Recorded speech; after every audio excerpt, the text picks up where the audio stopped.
You did some work with Alex Jones. Yeah, I was his wingman. I used to go help him pick up girls.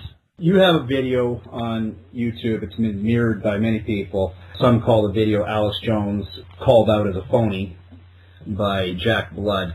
How was it working with Alex Jones, and why did you do that video? And now I'm on your show. I know that's going to play well with the conspiracy theorists out there that all there's no conspiracy at all. Think we're COINTELPRO and that we're working for MK Ultra. Look, this is a mind disease, and Alex Jones has a little cult that he likes to keep going. It costs him about $100,000 a month to buy radio stations and to keep this big operation going, and I'll let him have it. What do I look? I hosted his show. I work with him intimately for quite a few years, and he's changed. He's not the same guy he used to be. And what I learned, like you, when I stopped going to the website and listening to the show, I still got all the news. I still got all the news without the spin, without the fear-mongering. So, there's that whole element to it. And I just don't really think there's anything he does that's original enough to even go there.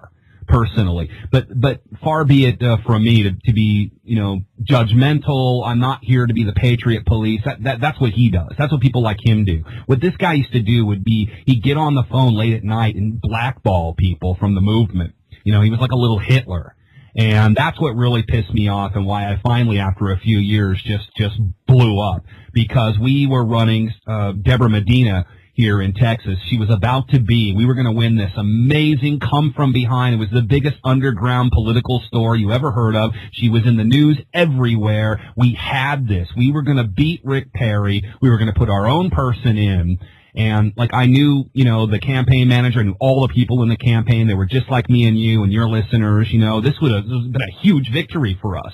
And because she wouldn't give him Alex Jones interviews, and because he couldn't control her, he sabotaged her, along with Glenn Beck. It was like they were working in concert to get Rick Perry reelected. And that was, for me, the last straw. When she had to get security people at her house, not from the New World Order, not from Rick Perry's goons, but from Alex Jones's cult goons, that was the final straw for me, and in many ways that's come back to haunt me. I wish I hadn't have done it. I know people think that I'm some jealous ninny or something talking about stuff like this, but I want people to know the truth. I want to spare them from what happened to me and what's happened to so many people out there. That the guy is absolutely 100% fake.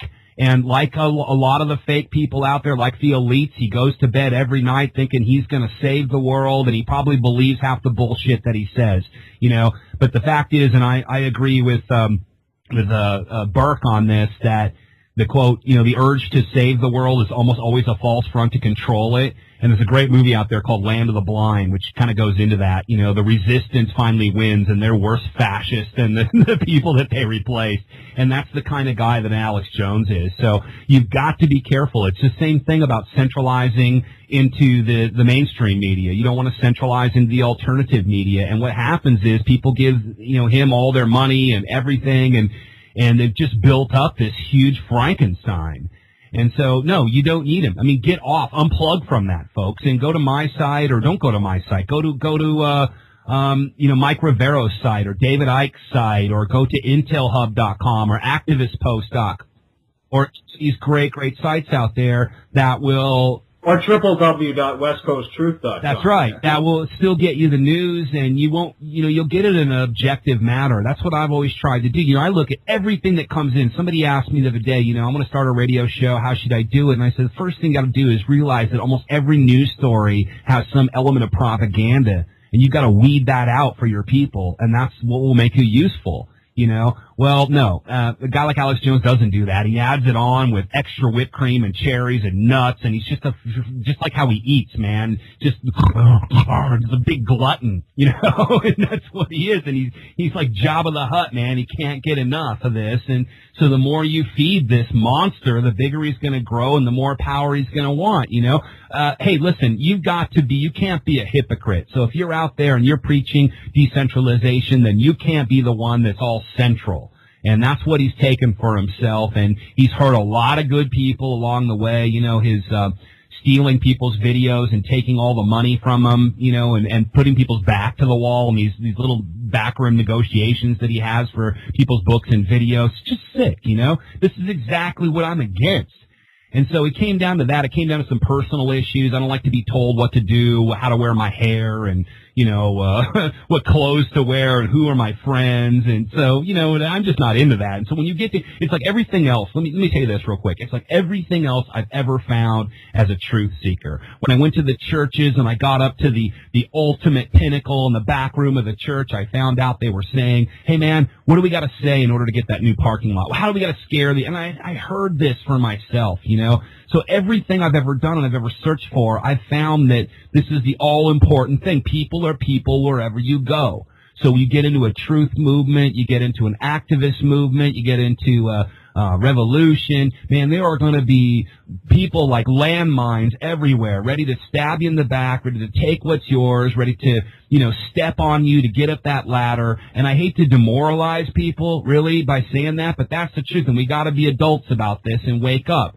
So, what, you know, all I'm trying to do is I'm not part of any of that. You know, I got secular friends.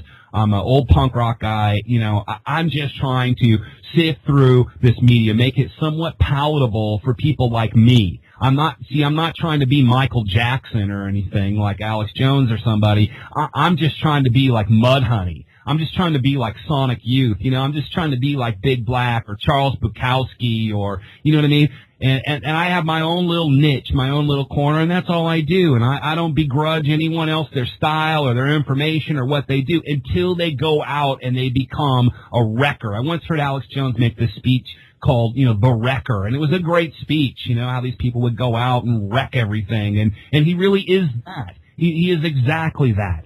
So anyone, and he's just one example. There's so many of them out there, but he's the biggest game in town. I mean, he's in this top little, of the capstone. in the one little conspiracy news corner. But there's a whole big world out there, folks. And look, they're going to take a look at a guy like that and immediately be repelled away from it. So don't stick to that. Don't get caught in that. David Icke once told me, and he wrote this in his book, Alice in Wonderland and the World Trade Center Disasters, the first 9/11 book out there that had investigative reporting in it, right?